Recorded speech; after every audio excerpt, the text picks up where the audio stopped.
It has these really cool fog lights. They are run by Bluetooth, apparently. The fog lights also got a zip tie for symmetry. And the car won't start. We're special.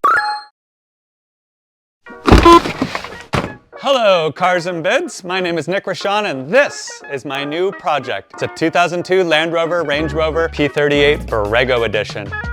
Follow along as I figure out what I just bought, fix it up, and then sell it live with no reserve on Cars and Bids.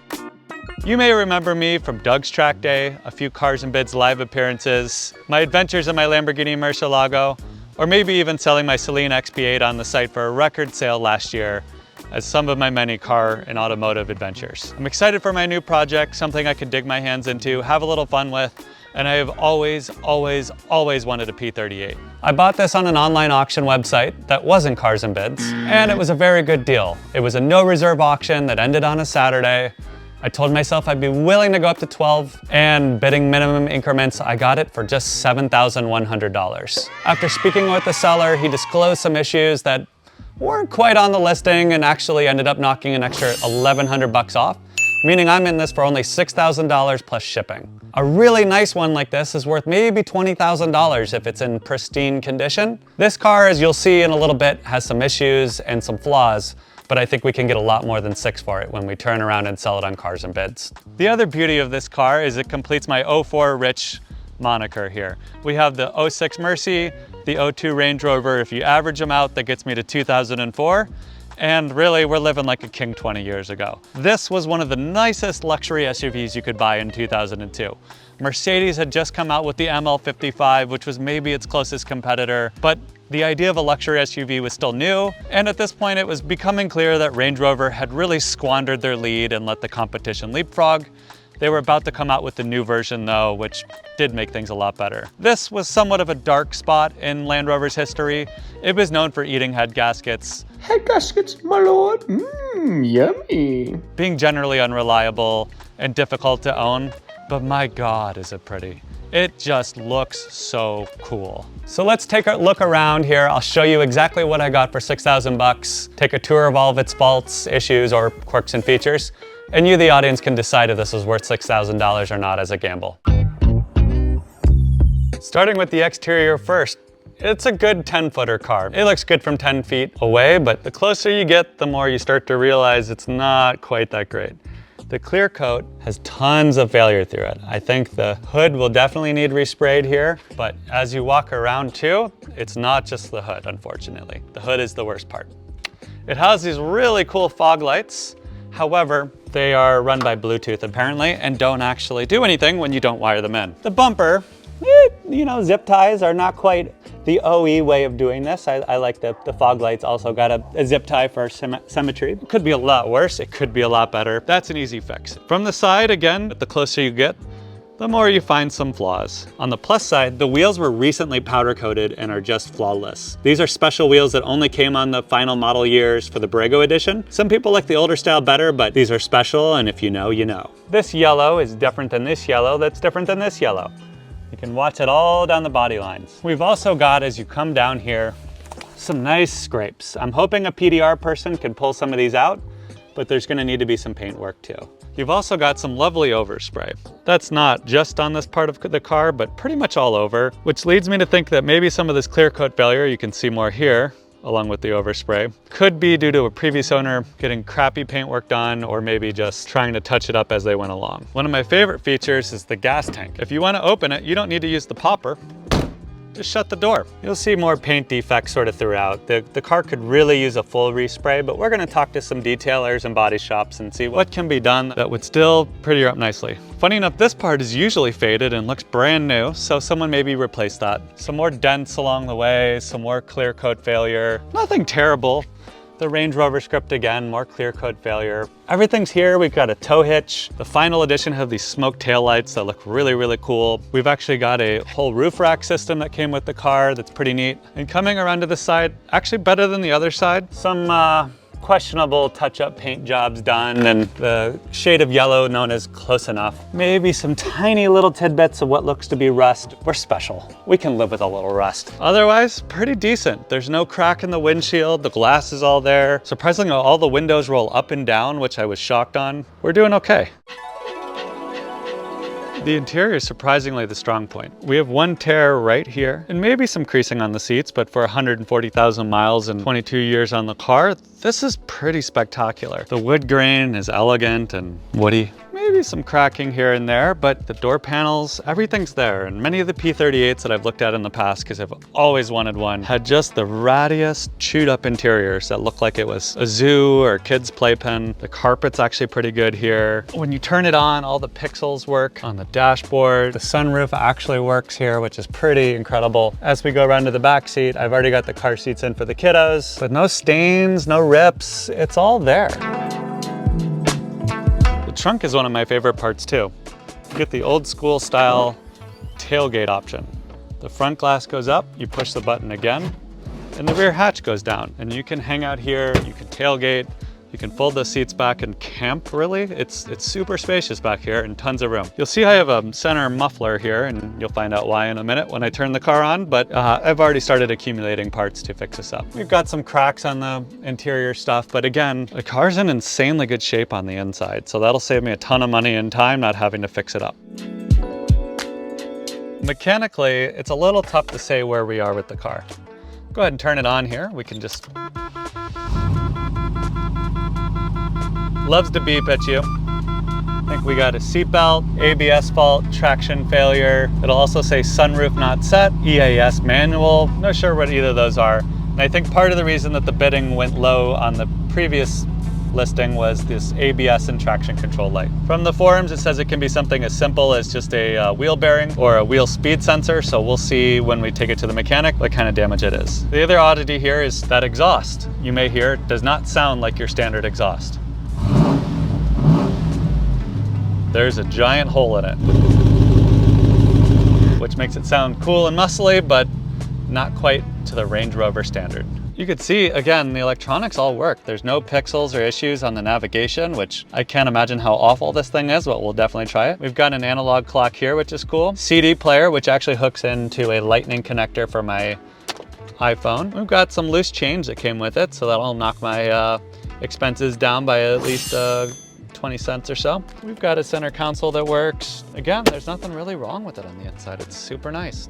Another big question was the undercarriage. This car came from Cape Cod, and before that, Ketchum, Idaho, upstate New York. It spanned a lot of areas in snowy and salty areas of the country, and these cars weren't exactly known for avoiding rust in the first place. But you can see here, previous owners have taken pretty good care of it. It's got undercoating on it, and there's multiple hits in the Carfax of this being done, and I don't really see any rust issues or other things that would be concerning.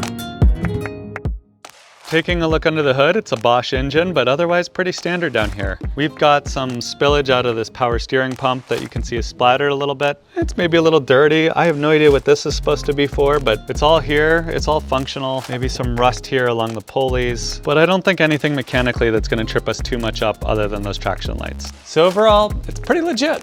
Could be a lot worse, but for $6 grand, I think I scored an absolute bargain on this car. We'll take you along the way to see how much we can get out of it. But again, the further you get from it, the more pristine it looks. It's really impressive for a 2002 that's lived a pretty adventurous life in ski towns to New York, that it's held up as well as it has. Someone has really spent a lot of money taking care of this thing. It's got good bones, and I think it's the right amount of project for me. Things that I can get done on my own without doing anything too crazy, not having to worry about the motor being blown, and just having some fun along the way. Without any further ado, let's take it for a first drive and see what my initial impressions are.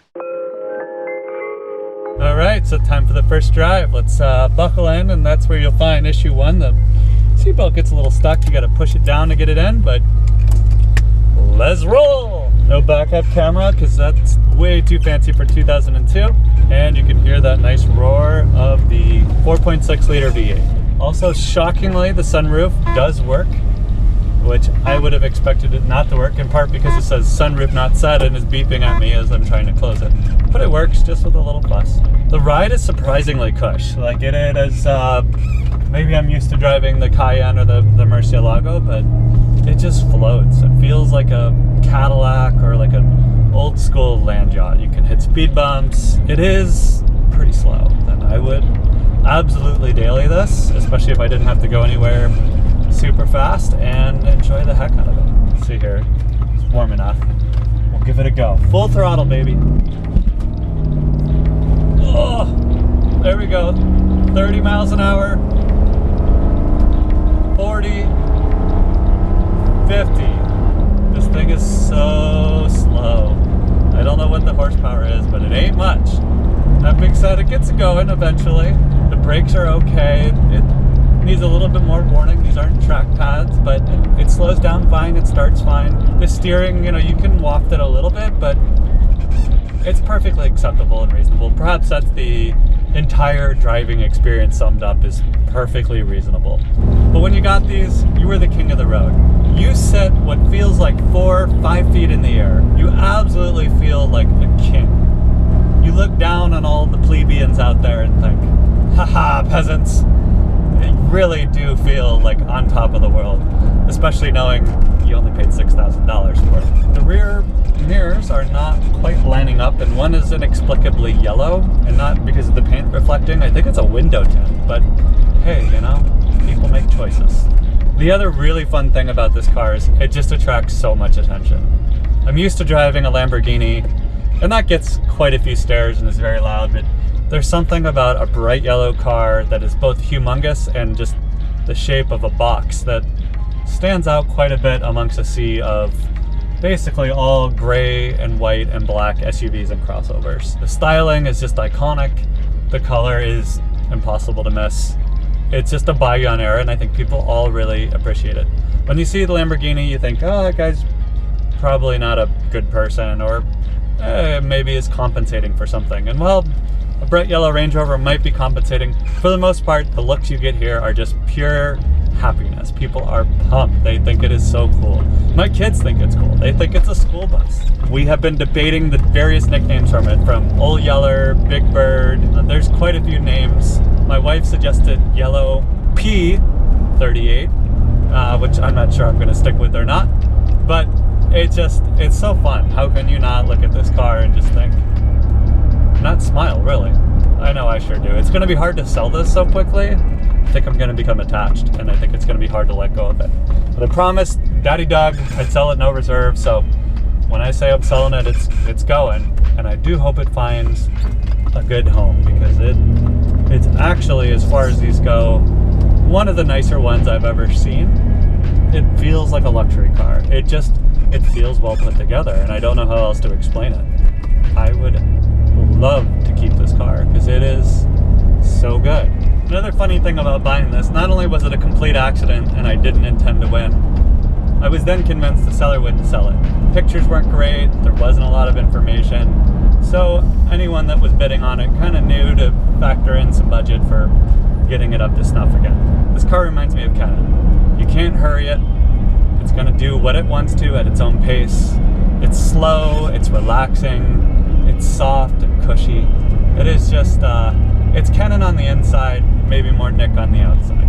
I don't think Canon would ever be seen dead in a yellow Range Rover. It's certainly not an automatic, but it's just such a comfortable car. It is something pretty much any enthusiast could find something they like about it, even if they're not a Land Rover person. All right, morning update. The block tester came to check out the head gasket and the car won't start. So I'm guessing it's an old battery. I'm hoping. I got it on the trickle charger. We shall see. Stay tuned. Can't quite find the date code on the battery, so I'm gonna figure out what that is. All right, I'm not willing to wait for the trickle charger, so we're gonna go ahead and jump this because I wanna get it started and figure out what's going on. So positive, negative, let's go, boys. Oh, and there's my child who is not happy that I'm neglecting him for Range Rover things, but that feels very on brand for a Range Rover owner. Is this gonna start or no? Yes or no? That's a maybe, I think. Moment of truth.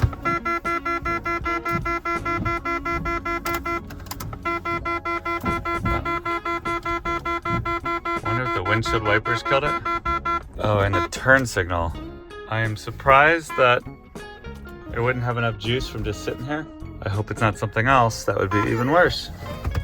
Ironically, this thing here tells me voltage. 12 to 13 volts should be plenty to start it. So maybe it's not a dead battery. We shall see. It's not the battery. No crank, no start. I've tried 10 different things online, from jumping the starter relay to trying to reset the key. Nothing's working. So next call is actually the tow truck.